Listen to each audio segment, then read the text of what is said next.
एक बेहद आम लेकिन उतनी ही परेशान करने वाली स्थिति की कल्पना कीजिए। मान लीजिए कि किसी इंसान की जिंदगी बिल्कुल सामान्य चल रही है और अचानक एक दिन उसके घर पर कोर्ट का सामान आ जाता है। ओहो, ये तो किसी को भी डरा देगा। बिल्कुल। और पता चलता है कि किसी व्यक्ति ने उस पर एक पूरी तरह से झूठा सिविल मुकदमा ठोक दिया है। मतलब जिसका कोई आधार ही ना हो। हाँ, एकदम मनगढ़ंत। एक ऐसा केस जिसका कोई सिर पैर ही नहीं है। लगाए गए सारे आरोप 100% झूठे हैं। हाँ। कहानी इतनी बेतुकी है कि कोई बच्चा भी सुनकर हंस दे। सही कह रहे हैं। तो ऐसे में किसी भी आम इंसान की पहली प्रतिक्रिया क्या होगी? जाहिर सी बात है, वो गुस्से से भर जाएगा। उसका खून खौल उठेगा। एकदम। वो कहेगा कि ये तो सरासर झूठ है। मैं सीधा जज साहब के पास जाऊंगा, उन्हें सच बताऊंगा और अदालत इस कचरे को अभी उठा के खिड़की से बाहर फेंक देगी। लेकिन ऐसा होता नहीं है। वही तो। सिनेमा और टीवी शो देखकर हमारे दिमाग में यही छप गया है कि अदालतें भावनाओं पर चलती हैं। सच सामने आते ही न्याय तुरंत मिल जाता है और जज साहब हथौड़ा मारकर केस को वहीं खत्म कर देते हैं। हाँ, लेकिन क्या हमारी असली कानूनी दुनिया में वाकई ऐसा होता है? क्या न्याय के मंदिर में सिर्फ सच बोलना ही केस जीतने के लिए काफी है? देखिए, यही वो सबसे बड़ा भ्रम है जो ज्यादातर लोगों के मन में होता है। और आज के हमारे इस गहन विश्लेषण यानी इस डीप डाइव का मुख्य मिशन भी इसी भ्रम को तोड़ना है। बिल्कुल। हम आज कोर्टरूम के उस फिल्मी ड्रामे और असली कानूनी प्रक्रिया की जमीनी हकीकत के बीच के फर्क को समझने की कोशिश करेंगे। मैं आज की चर्चा को लेकर बहुत उत्साहित हूँ। मैं भी। हम अपनी इस चर्चा में सिविल प्रक्रिया संहिता, जिसे आम भाषा में सीपीसी कहा जाता है, कि उस मशहूर आदेश 7 नियम 11 का बहुत ही गहराई से विश्लेषण करने वाले हैं। और इसके साथ ही सुप्रीम कोर्ट के एक बेहद ताज़ा फैसले पर भी बात करेंगे। हाँ, ये फैसला अभी हाल ही में 10 फरवरी 2026 को आया है और इसने कानूनी गलियारों में चल रही कई पुरानी बहसों पर एक बहुत ही साफ लकीर खींच दी है। और ये चर्चा उन सभी सुनने वालों के लिए बेहद अहम है जो ये समझना चाहते हैं कि हमारी कानूनी प्रणाली असल में काम कैसे करती है। क्योंकि न्याय की देवी की आंखों पर जो पट्टी बंधी है, उसका मतलब सिर्फ निष्पक्षता नहीं है। तो उसका और क्या मतलब है? उसका मतलब ये भी है कि अदालतें शुरुआत में आपके आंसू, आपका गुस्सा या आपकी चीख पुकार नहीं देखती। वे सिर्फ तकनीकी चीजों पर ध्यान देती हैं। एकदम सही। वे सिर्फ और सिर्फ तथ्यों, दस्तावेजों और कानूनी प्रक्रियाओं को देखती हैं।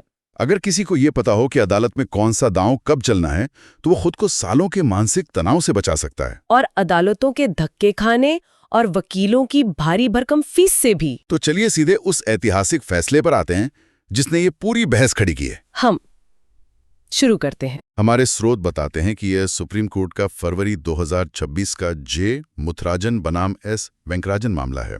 जी बिल्कुल। तो इस फैसले में आखिर ऐसा क्या कह दिया गया जिसने इतनी हलचल मचा दी है? देखिए, इस फैसले में सुप्रीम कोर्ट ने जो बात कही है, वो किसी भी आम आदमी को पहली बार सुनने में बहुत ही अजीब लग सकती है। अजीब कैसे? शायद थोड़ी अनुचित भी लगे।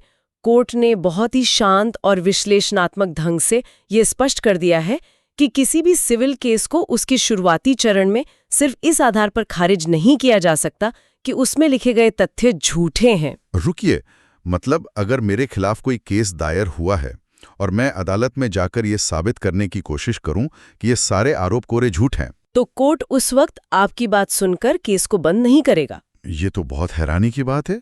इतना ही नहीं, अगर कोई पक्ष ये दावा करता है कि ये मामला दबाव में बनाया गया है, जिसे हम कोर्जन कहते हैं, हाँ। अगर या ब्लैकमेल करके कोई कॉन्ट्रैक्ट साइन करवा लिया हो, तब तो कोर्ट केस खारिज कर ही देगा ना? नहीं, तब भी कोर्ट उस मामले को शुरुआत में ही उठाकर बाहर नहीं फेंकेगा। अरे एक मिनट, मैं इसे थोड़ा और बारीकी से समझना चाहता हूँ। हाँ, पूछिए। मान लीजिए कोई मेरे सिर पर बंदूक रखकर या मेरे परिवार को कोई धमकी देकर मुझसे मेरी प्रॉपर्टी के कागजात पर साइन करवा ले और फिर उसी आधार पर मुझ पर मुकदमा कर दे, तो क्या मैं कोर्ट में जाकर ये नहीं कह सकता कि जज साहब, ये मुकदमा फर्जी है, मुझसे जबरदस्ती साइन कराए गए हैं, इसे तुरंत खारिज कीजिए?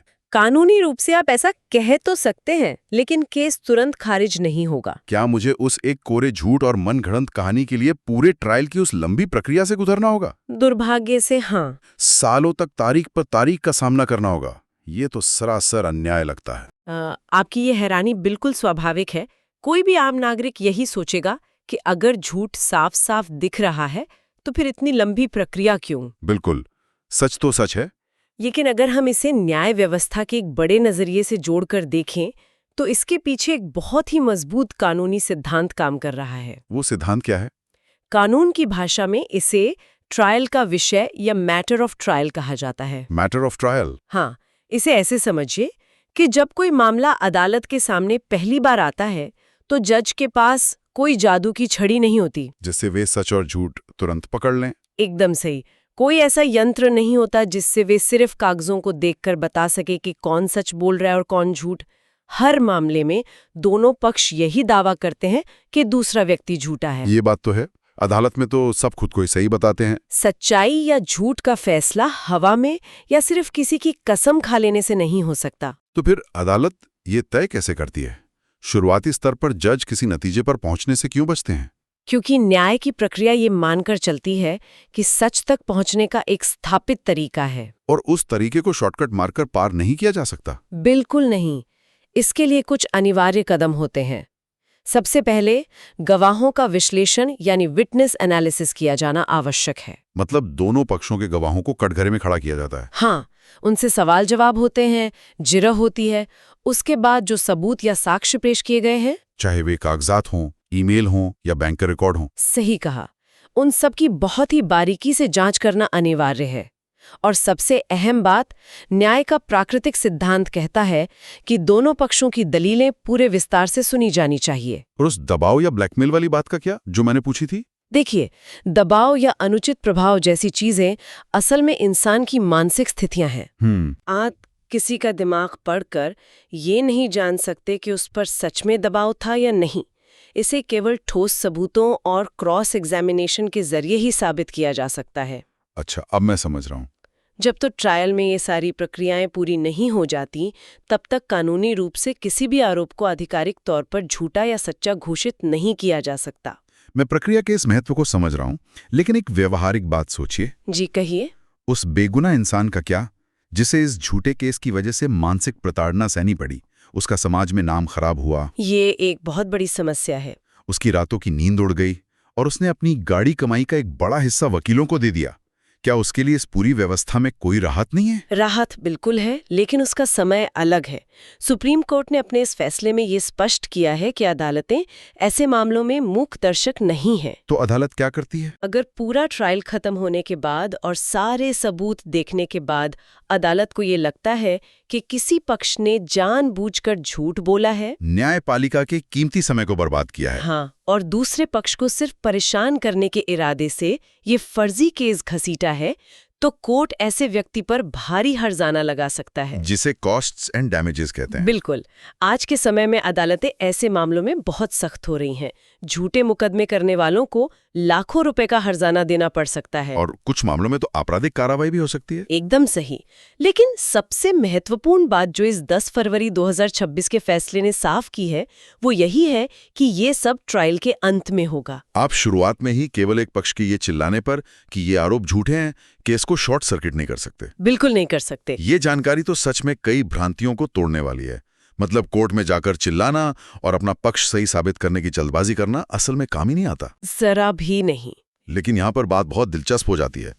अगर अदालत में खड़े होकर झूठ का शोर मचाने से केस खारिज नहीं हो सकता, तो फिर बिना लंबा ट्रायल लड़े किसी फर्जी केस को खत्म करने का कानूनी तरीका क्या है? तरीका है और बहुत असरदार है। क्योंकि हमारे स्रोत भी यही बताते हैं कि अगर कोई केस सच में पूरी तरह से बेबुनियाद है, तो उसे शुरुआती स्तर पर खत्म करने का एक कानूनी ब्रह्मास्त्र मौजूद है। और वही ब्रह्मास्त्र किसी भी अच्छे वकील की सबसे बड़ी ताकत होता है। तो ब्रह्मास्त्र है क्या? वो है हमारी सिविल प्रक्रिया संहिता यानी सीपीसी का आदेश 7 नियम 11। आदेश 7 नियम 11। हाँ, इस नियम को समझना किसी भी व्यक्ति के लिए बहुत जरूरी है जो कोर्ट कचहरी के चक्करों से बचना चाहता है। इसे कैसे समझें? इसे आप न्याय व्यवस्था का एक फिल्टर या एक बहुत ही बारीक छलनी मान सकते हैं। अच्छा। इस फिल्टर की सबसे बड़ी खासियत ये है कि ये झूठ और सच के उस विवाद में पड़ता ही नहीं है जिस पर सुप्रीम कोर्ट ने ट्रायल को जरूरी बताया है। यानी ये भावनाओं पर काम नहीं करता? बिल्कुल नहीं। या आंसुओं या कहानियों पर काम नहीं करता। ये पूरी तरह से तकनीकी और कानूनी खामियों को पकड़ता है। तो अगर मामले में तकनीकी कमी है तो क्या होगा? अगर किसी मामले की नींव में ही कुछ विशिष्ट कानूनी कमियां हैं, तो ये फिल्टर उस केस को ट्रायल की लंबी प्रक्रिया तक पहुंचने ही नहीं देता। और उसे पहले या दूसरे दिन ही खारिज कर देता है। एकदम सही। तो चलिए, इस ब्रह्मास्त्र के जो अलग अलग हिस्से हैं या इस आदेश 7 नियम 11 के जो मुख्य क्लॉज हैं, उन्हें एक एक करके समझते हैं। बिल्कुल, ताकि तस्वीर बिल्कुल साफ हो जाए। स्रोतों में सबसे पहले क्लॉज ए का जिक्र है, जो वाद कारण का अभाव यानी कॉज ऑफ एक्शन के बारे में बात करता है। हाँ, कॉज ऑफ एक्शन बहुत महत्वपूर्ण है। इसे अगर मैं एक हल्के पुल्के या आम उदाहरण से समझूं, मान लीजिए कि मेरा पड़ोसी मुझे रोज सुबह एक बहुत ही अजीब या बुरी नजर से घूरता है। अच्छा। मुझे ये बात इतनी खराब लगती है कि मैं सीधे कोर्ट चला जाता हूं और उस पर 10 लाख रुपए के मानसिक उत्पीड़न का मुकदमा ठोक देता हूं। ये तो बहुत ही दिलचस्प उदाहरण है। अब यहां मेरी कहानी भले ही सच हो कि वो मुझे सच में घूरता है, लेकिन क्या कोर्ट इसे सुनेगा? बिल्कुल नहीं। कोर्ट उसे तुरंत बाहर का रास्ता दिखा देगा।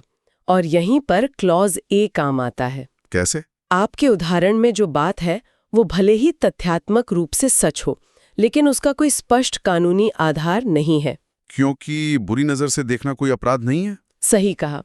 किसी को बुरी नज़र से देखना हमारे देश के किसी भी कानून के तहत कोई ऐसा उल्लंघन नहीं है जिसके लिए आप सिविल सूट दायर कर सकें और मुआवजा मांग सकें। तो क्लॉज ए का सीधा सा मतलब यही है कि जो मामला अदालत में लाया गया है, क्या उसमें किसी कानूनी अधिकार का हनन हुआ है? क्या मुकदमा करने का कोई वैध कारण मौजूद है? यदि मामले की कहानी पूरी तरह से भ्रामक है, जिसे हम कानूनी भाषा में इल्यूजरी कहते हैं, यानी वादी ने कागजों पर शब्दों का एक ऐसा मायाजाल बुना है जिसका कानून की नजर में कोई वजूद ही नहीं है। बिल्कुल, तो अदालत ऐसे दावे को शुरुआत में ही डिसमिस कर देगी। कोर्ट कहेगा कि जब आपके पास यहाँ आने का कोई ठोस कानूनी आधार ही नहीं है, तो फिर हम आपके पड़ोसी को समन क्यों भेजें? हम गवाहों और सबूतों की जांच क्यों करें? मामला यहीं इसी पल खत्म हो जाता है। ये तो बहुत ही तार्किक बात है। बिना कानूनी आधार के आप कोर्ट का समय बर्बाद नहीं कर सकते। सही कहा। अब आगे बढ़ते हैं हाँ क्लॉज बी और सी की तरफ। हाँ, ये दोनों भी बहुत इस्तेमाल होते हैं। हमारे पास जो रिसर्च है उसके मुताबिक ये दोनों क्लॉज मूल्यांकन यानी वैल्यूएशन और कोर्ट फीस से जुड़े हुए हैं। जी। अब ये तो हम सब जानते हैं कि जब भी कोई सिविल मुकदमा होता है तो एक निश्चित फीस सरकार को देनी होती है। बिल्कुल, जैसे कोर्ट फीस कहते हैं। लेकिन अक्सर देखा जाता है कि लोग पैसे बचाने के चक्कर में बहुत चालाकी करते हैं। ये हमारी अदालतों में होने वाली एक बहुत ही आम बात है। मैं आपको एक उदाहरण से समझाती हूँ। हाँ, बताइए। मान लीजिए 2 भाइयों के बीच किसी पुश्तैनी संपत्ति या जमीन को लेकर विवाद है। उस जमीन की बाजार में असली कीमत 50 करोड़ रुपए है। 50 करोड़ की संपत्ति बड़ी रकम है। बहुत बड़ी। अब कानून के हिसाब से अगर आप 50 करोड़ की संपत्ति पर अपना हक मांग रहे हैं, तो आपको अदालत में उस रकम के एक निश्चित प्रतिशत के हिसाब से लाखों रुपए की कोर्ट फीस जमा करनी होगी। लेकिन लोग इतना पैसा देना नहीं चाहते। बिल्कुल। तो मुकदमा दायर करने वाला व्यक्ति क्या करता है? वो कोर्ट को गुमराह करने के लिए कागजों पर उस 50 करोड़ की शानदार संपत्ति की कीमत सिर्फ 50,000 रुपए दिखा देता है, ताकि उसे फीस ना देनी पड़े। क्या चालाकी है। हाँ, ऐसे मामलों में अगर सामने वाला पक्ष या खुद अदालत शुरुआत में ही इस बात को पकड़ लेती है कि प्रॉपर्टी का जानबूझकर कम मूल्यांकन किया गया है, जिसे अंडर वैल्यूएशन कहते हैं, तो क्या केस तुरंत खारिज हो जाएगा? नहीं, अदालत वादी को एक मौका देती है। कोर्ट आदेश देता है कि आप सही मूल्यांकन करके उचित कोर्ट फीस जमा करें। और अगर वो फिर भी फीस ना दे तो? अगर वादी फिर भी होशियारी दिखाता है और तय समय के भीतर उचित फीस नहीं चुकाता है, तो अदालत बिना किसी गवाह को बुलाए आदेश 7 नियम 11 के तहत उस केस को वहीं खारिज कर सकती है। कोर्ट साफ कहता है कि बिना उचित शुल्क दिए हम आपके 50 करोड़ के विवाद को नहीं सुलझाएंगे। एकदम सही। लेकिन यहाँ मुझे एक बहुत ही जरूरी सवाल पूछना है। पूछिए। जो स्रोत हमने पढ़े उनमें एक अपवाद का भी जिक्र था, जो मुझे व्यक्तिगत रूप से बहुत ही मानवीय और रोचक लगा। आप इंडिजेंट पर्सन वाले नियम की बात कर रहे हैं ना? हाँ, बिल्कुल। ये अपवाद निर्धन व्यक्ति यानी इंडिजेंट पर्सन से जुड़ा है, जिसका जिक्र सीपीसी के आदेश 33 में किया गया है। जी, आदेश 33। मान लीजिए किसी का सच में सब कुछ छिन गया है, वो बेघर है और उसके पास कोर्ट फीस भरने के लिए 1 रुपया भी नहीं है। तो क्या न्यायपालिका सिर्फ इसलिए उसके लिए अपने दरवाजे बंद कर देगी क्योंकि उसके पास पैसे नहीं है? नहीं, हमारी न्याय व्यवस्था इतनी भी कठोर या अंधी नहीं है। ये सुनकर अच्छा लगा। कानून एक तरफ प्रक्रिया का पालन चाहता है, तो दूसरी तरफ वो समाज के सबसे कमजोर वर्ग की मजबूरी भी समझता है। तो ऐसे में क्या प्रावधान है? अगर कोई इंसान सच में इतना गरीब है कि वो भारी भरकम कोर्ट फीस नहीं दे सकता, तो वो अदालत में आदेश 33 के तहत एक आवेदन दे सकता है कि उसे निर्धन व्यक्ति माना जाए। और अदालत बस मान लेती है? नहीं, अदालत एक प्रॉपर जांच करवाती है। जिला अधिकारी या कलेक्टर से रिपोर्ट मांगी जाती है कि क्या सच में इस व्यक्ति के पास कोई संपत्ति नहीं है। और अगर ये साबित हो जाए कि वो सच में गरीब है? तो कानून उसे कोर्ट फीस चुकाने से पूरी तरह छूट दे देता है। उसका मुकदमा बिना फीस के लड़ा जाता है। ये तो बहुत ही अच्छी बात है। लेकिन ध्यान रहे, ये छूट सिर्फ उन लोगों के लिए है जो सच में जरूरतमंद हैं। अगर कोई नाटक कर रहा हो तो? अगर जांच में पता चला कि इंसान सक्षम है, उसके पास गाड़ियां हैं, बैंक बैलेंस है, और वो सिर्फ चालाकी से फीस बचाने के लिए खुद को गरीब बता रहा है, तो उसे कोई रियायत नहीं मिलेगी। बिना फीस दिए अदालत उसकी कोई सुनवाई नहीं करेगी और केस आदेश 7 नियम 11 के तहत खारिज हो जाएगा। बिल्कुल। ये एक बहुत ही शानदार संतुलन है न्याय और नियमों के बीच। अब हम आते हैं उस हिस्से पर जो मेरे हिसाब से सबसे ज्यादा चौंकाने वाला है। आप क्लॉज डी की बात कर रहे हैं? हाँ, मैंने स्रोत में पढ़ा कि इसमें समय सीमा का भी कुछ चक्कर है, कुछ ऐसा जिसे क्लॉज डी कहा जाता है, कानून द्वारा वर्जित या बार्ड बाय लॉ। ये बहुत ही अहम हिस्सा है। इसके अंदर एक लिमिटेशन एक्ट का जिक्र है। वो समय का खेल आखिर है क्या? क्या कानून में केस दायर करने की भी कोई एक्सपायरी डेट होती है? आपने बिल्कुल सही शब्द का इस्तेमाल किया, एक्सपायरी डेट। सच में? हाँ, क्लॉज डी शायद इस पूरे नियम का सबसे ताकतवर और अदालतों में सबसे ज्यादा इस्तेमाल होने वाला हथियार है। तो ये काम कैसे करता है? क्लॉज डी कहता है कि अगर कोई मुकदमा किसी मौजूदा कानून के द्वारा साफ तौर पर वर्जित है, तो वो अदालत में नहीं टिक सकता। इसका कोई उदाहरण? इसका सबसे बड़ा और सबसे आम उदाहरण है परिसीमा अधिनियम, यानी लिमिटेशन एक्ट 1963। लिमिटेशन एक्ट ये क्या करता है? आसान भाषा में कहें तो ये कानून किसी भी सिविल विवाद के लिए एक सख्त समय सीमा तय करता है। इसका मूल सिद्धांत ये है कि कानून उनकी मदद करता है जो अपने अधिकारों के प्रति जागरूक हैं और जागते रहते हैं। बिल्कुल, उनकी नहीं जो अपने अधिकारों को लेकर सालों तक सोते रहते हैं। तो ये समय सीमा असल में कितनी होती है? क्या अलग-अलग मामलों के लिए यह अलग-अलग है? हाँ, बिल्कुल।